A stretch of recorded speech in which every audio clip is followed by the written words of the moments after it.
Hello everyone. तो आज के इस वीडियो में हम लोगों ने एक नया चैप्टर शुरू किया है। उस चैप्टर का नाम है स्ट्रक्चर ऑफ एटम। इसके पहले वाले चैप्टर यानी चैप्टर 3 में हम लोगों ने समझा था एटम्स और मॉलिक्यूल्स के बारे में। एटम्स और मॉलिक्यूल्स के बारे में हम लोगों ने क्या जाना था कि एटम्स जो है वो क्या है, एक तरीके का बिल्डिंग ब्लॉक्स है। यानी किसी भी दीवार के अंदर जो ईंट प्रेजेंट होता है उसी चीज़ को हम लोग एटम बोल सकते हैं मैटर के टर्म में। अगर कोई भी मैटर है या कोई भी चीज़ ऑब्जेक्ट प्रेजेंट है, उस ऑब्जेक्ट के अंदर जितने भी छोटे छोटे पार्टिकल जिससे वो बना हुआ है उसको हम लोग एटम बोलते थे।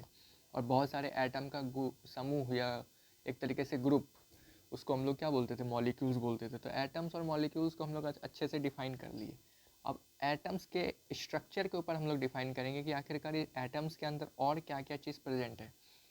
इसके पहले हम लोग थोड़ा और इंट्रोडक्शन समझ लें कि एटम्स जो है उसको हम लोग क्या कहते हैं कि एटम्स जो है वो डिवाइड नहीं हो सकता, मतलब इसको हम लोग तोड़ नहीं सकते हैं। ठीक है, डिवाइड यानी कि ये बटता नहीं है, ना ही ये डिस्ट्रक्ट हो सकता है। इसको ना हम लोग तोड़ सकते, मतलब तोड़ भी नहीं सकते।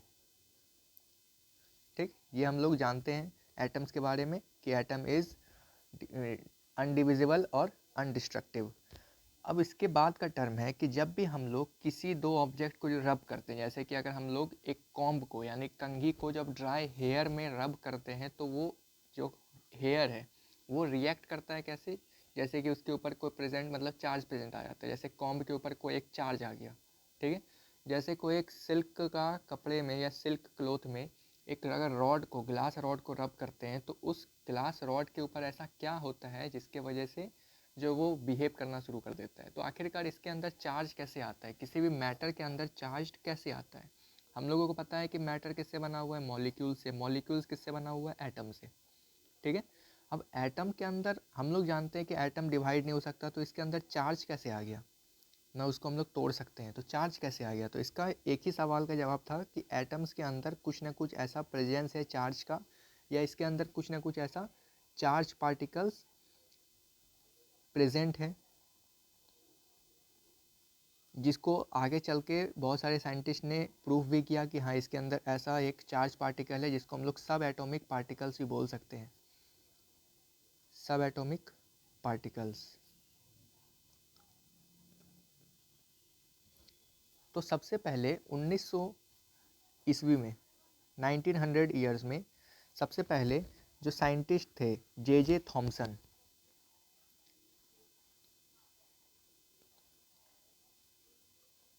उन्होंने क्या कहा, उन्होंने सबसे पहले एक इलेक्ट्रॉन का डिस्कवरी किया। इलेक्ट्रॉन का डिस्कवरी यानी कि उन्होंने इलेक्ट्रॉन को पहचाना एटम्स के अंदर। ठीक है, उन्होंने एटम्स को एक तरीके से बताया कि इसके अंदर एक सब एटॉमिक पार्टिकल प्रेजेंट है जिसका नाम क्या उन्होंने रखा, इलेक्ट्रॉन। ठीक है, अब इससे कुछ साल पहले ही एक चीज़ हुआ था, 1886 में ही एक गोल्डस्टीन नाम के साइंटिस्ट थे। उन्होंने एक एक्सपेरिमेंट का दौरान, यानी कि एक गैस का क्या हो रहा था, फ्लो हो रहा था, या एक तरीके से हम लोग बोल सकते हैं कि गैस का डिस्चार्ज के दौरान उन्होंने एक तरीके का रेस पाया। ठीक है, उस रेस को उन्होंने क्या नाम दिया, कैनाल रेज। उन्होंने एक गैस के डिस्चार्ज में से एक रेस को पाया। उस रेस का क्या खासियत था कि जो रेज है वो एक तरीके से पॉजिटिवली चार्ज्ड था, मतलब उसके अंदर कोई ना कोई तरीके का एक पॉजिटिवली चार्ज्ड पार्टिकल निकल रहा था। ठीक है, इलेक्ट्रॉन को जे जे थॉमसन ने पहले से ही बोल दिया कि इसके ऊपर नेगेटिव चार्ज प्रेजेंट रहता है। वही 1886 में ही गोल्डस्टीन ने एक तरीके के एक्सपेरिमेंट में जिसके कैनाल रेज जिसके अंदर से निकल रहा था, उसके अंदर से एक पॉजिटिवली चार्ज पार्टिकल भी निकल रहा था, जिसको उन्होंने नाम बहुत आगे जाके दिया, लेकिन उसको उन्होंने एक तरीके से प्रोटॉन नाम दिया था। वो भी एक तरीके का क्या है, सब एटॉमिक पार्टिकल था। ठीक है, वो जो प्रोटॉन है वो भी एक तरीके का सब एटॉमिक पार्टिकल था। जो सब एटॉमिक पार्टिकल था, जैसे कि हम लोग बात कर रहे थे इलेक्ट्रॉन का, जे जे थॉमसन ने जिसका डिस्कवरी किया ये इलेक्ट्रॉन का, वो 200 टाइम्स जो है एक तरीके से हम लोग बोल सकते हैं कि इसके मास में क्या था, कम था।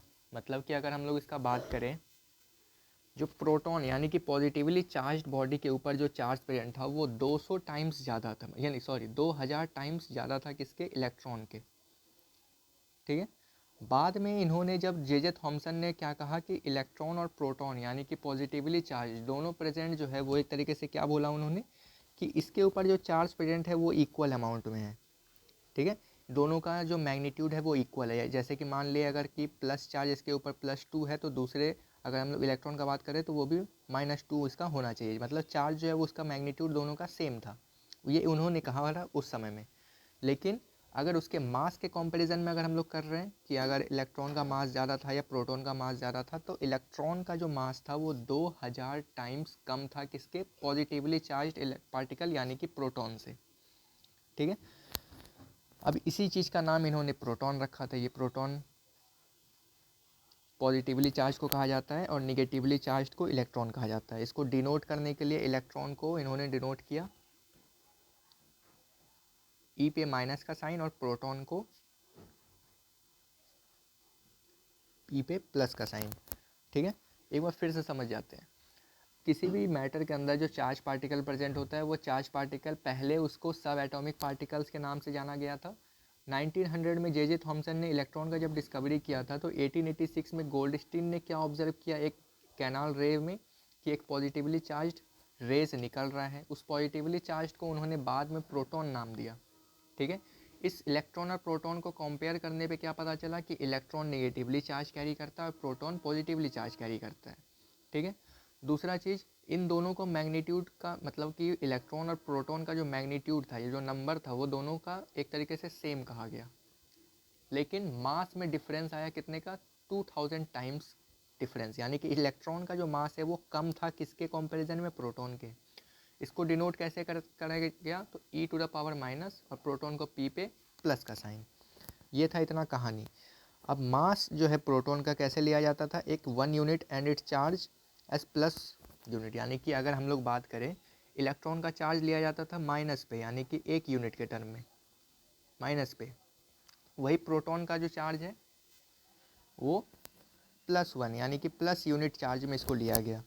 तो इस तरीके से उन्होंने क्या कहा कि जो प्रोटॉन का चार्ज है वो एक तरीके से हम लोग बोल सकते हैं कि वो बढ़ता चला जाएगा, लेकिन इलेक्ट्रॉन का चार्ज जो है वो एक तरीके से नेग्लिजिबल है। ठीक है, माइनस में रहता है हमेशा, मतलब कि इसका चार्ज मान्य ही नहीं है, ये उन्होंने कहा था। अब बहुत सारे एक्सपेरिमेंट करने के बाद क्या आखिर में पता चला था कि एटम जो है, अगर कोई इसी एटम का हम लोग बात करते हैं, एक एटम के अंदर जो एक लेयर प्रेजेंट होता है, वो ऊपर का जो लेयर होता है उसको उन्होंने प्रोटॉन, यानी कि ये प्रोटॉन से बना हुआ था। ठीक है, और इसी प्रोटॉन के अंदर इलेक्ट्रॉन्स भरे हुए थे। तो ये बहुत बार मतलब कि बहुत सारे एक्सपेरिमेंट करने के बाद, डिस्कवरीज करने के बाद उन्होंने ये पता किया कि प्रोटॉन जो है वो एटम्स के अंदर प्रेजेंट होता है और प्रोटॉन के अंदर भी इलेक्ट्रॉन प्रेजेंट होता है, जिसके मदद से, यानी प्रोटॉन और इलेक्ट्रॉन के मदद से ही एटम बना हुआ है। ठीक है, अब स्ट्रक्चर ऑफ एटम्स की बात करें तो हम लोग ये तो शुरू में ही पढ़ लिए कि एटम को ना डिवाइड किया जाता था, ना मतलब कि ना तोड़ा जा सकता था, ना डिवाइड किया जा सकता था, ना तोड़ा जा सकता था। ये किन्होंने कहा था, ये डाल्टन ने कहा था अपने एटॉमिक थ्योरी में। डाल्टन का यही कहना था कि एटम्स को हम लोग और उसके छोटा हिस्से में नहीं कन्वर्ट कर सकते हैं। तो यहाँ पे उनका थ्योरी गलत हो रहा था। थ्योरी कैसे गलत हो रहा है, क्यों, जैसे कि किसी भी एटम के अंदर हम लोग ये बात जानते हैं कि इलेक्ट्रॉन को उन्होंने क्या कहा कि इसको सेपरेट किया जा सकता है, लेकिन प्रोटॉन को सेपरेट यानी कि अलग नहीं किया जा सकता किसी भी एटम्स के अंदर से। लेकिन अब जब सेपरेट नहीं किया जा सकता, तो उन्होंने यही चीज़ कहा था कि एटम जो है वो डिवाइड नहीं हो सकता। तो यहाँ पे हम लोग इलेक्ट्रॉन कैसे निकाल लिए। ठीक है, तो यहाँ पे इनका जो थ्योरी है वो गलत हो गया, डाल्टन जी का जो थ्योरी था वो गलत हो गया। तो आखिर में बहुत सारा और फिर एक्सप्लेनेशन दिया गया बहुत सारे साइंटिस्ट के थ्रू। फिर उन्होंने जे थॉमसन जो है सबसे पहले एक स्ट्रक्चर ऑफ एटम्स का उन्होंने एक प्रपोजल रखा। तो उन्होंने अपने मतलब कि थ्योरी में बताया, जे थॉमसन ने ही एटम्स के स्ट्रक्चर के ऊपर पूरे तरीके से बताया। उनका ये कहना था कि जो एटम है, यानी कि अगर एक तरबूज का पीस होता है, तरबूज का जो स्लाइस निकाला जाता है, ठीक है, कुछ इस तरीके का होता है। ये इसका पूरा हो गया रेडिस वाला पार्ट, जो अंदर से खाने वाला होता है, इसको हम लोग काट दिए हुए हैं। ठीक है, ये रेडिस वाला पार्ट हो गया। और वही इसके अंदर कुछ ना कुछ बीज प्रेजेंट होते हैं, तरबूज के अंदर थोड़े थोड़े मात्रा में बीज तो होते ही हैं। तो स्ट्रक्चर ऑफ एटम्स, यानी कि जब इन्होंने स्ट्रक्चर ऑफ एटम्स को जब डायग्राम के थ्रू बताया, तो क्या कहा जे थॉमसन ने कि जो इसका बाहरी लेयर है यानी कि जो रेडिस पार्ट है जिसको खाया जाता है उसको उन्होंने प्रोटॉन नाम दिया। ठीक है, प्रोटॉन यानी कि पॉजिटिव स्पेयर। वही पॉजिटिव स्पेयर के अंदर जो छोटे छोटे इलेक्ट्रॉन प्रेजेंट है जिसको हम लोग बीज बोलते हैं तरबूज के टर्म में, उसको उन्होंने इलेक्ट्रॉन टर्म दिया था। अब जैसे किसी भी तरबूज के अंदर से हम लोग क्या कर सकते हैं, बीज को अलग कर सकते हैं, तो इलेक्ट्रॉन इन्होंने इसको ऑब्जर्व किया। तो यही चीज़ था जे थॉमसन के स्ट्रक्चर ऑफ एटम्स में, इन्होंने यही चीज़ बताया कि जो एटम बनता है उसके अंदर एक लेयर प्रेजेंट होता है जिसको उन्होंने प्रोटॉन नाम दिया था, और प्रोटॉन के अंदर भी इलेक्ट्रॉन प्रेजेंट होता है जो बीज के रूप में ऐसे यहाँ पे प्रेजेंट है। ठीक है, अब आखिर में उन्होंने क्या कहा कि जो atom consist of positively charge and the electron are embedded. अब ये जो स्पेयर है उसके अंदर पूरे तरीके से कौन सा चार्ज होगा, अब प्रोटॉन है तो उसके ऊपर पॉजिटिव चार्ज प्रेजेंट होगा।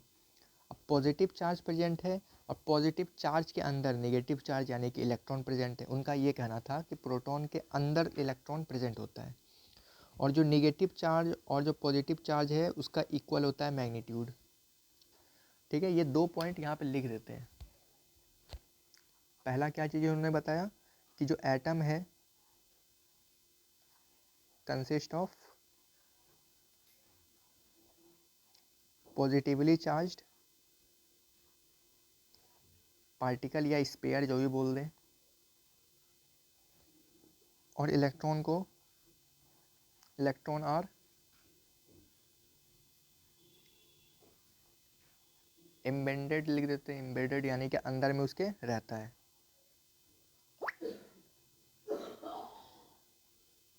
ठीक है, ये उनका पहला पॉइंट था। दूसरा पॉइंट में उन्होंने क्या बताया कि जो मैग्नीट्यूड था, magnitude of the charges, sorry the magnitude of the proton, यानी कि जो निगेटिव चार्ज था और जो पॉजिटिव चार्ज था उनका मैग्नीट्यूड इक्वल था। Magnitude of positive and negative charges are equal. ये जे थॉमसन ने अपने थ्योरी में, स्ट्रक्चर ऑफ एटम्स थ्योरी में उन्होंने लिखा था। एट लास्ट उन्होंने यही कहना चाहा कि जो एटम्स के अंदर जो चार्ज प्रेजेंट होता है वो पूरे तरीके से क्या है, न्यूट्रल प्रेजेंट है, यानी कि इसके ऊपर 0% ऑफ चार्ज होता है, यानी कि न्यूट्रल चार्ज होता है, चार्ज है ही नहीं। ठीक है, पॉजिटिव और नेगेटिव अगर बराबर कर दिया जाए तो इसका क्या मतलब है कि वो न्यूट्रल है। तो जे थॉमसन का यही कहना था, लेकिन बहुत सारे साइंटिस्ट को उन्होंने अच्छे तरीके से एक्सप्लेन नहीं कर पाया, तो और भी बहुत सारे साइंटिस्ट, यानी कि एक रदरफोर्ड मॉडल है जो हम लोग नेक्स्ट वीडियो में समझेंगे उसके ऊपर कि उन्होंने अपने थ्योरी में क्या डिक्लेयर किया, और आज तक हम लोग किसके थ्योरी के ऊपर हम लोग बेस्ड है, जो एटम्स अगर हम लोग पढ़ रहे हैं स्ट्रक्चर ऑफ एटम्स, तो किसके थ्योरी के ऊपर वो बेस्ड है, वो हम लोग नेक्स्ट वीडियो में समझेंगे। तब तक के लिए थैंक्स फॉर वॉचिंग।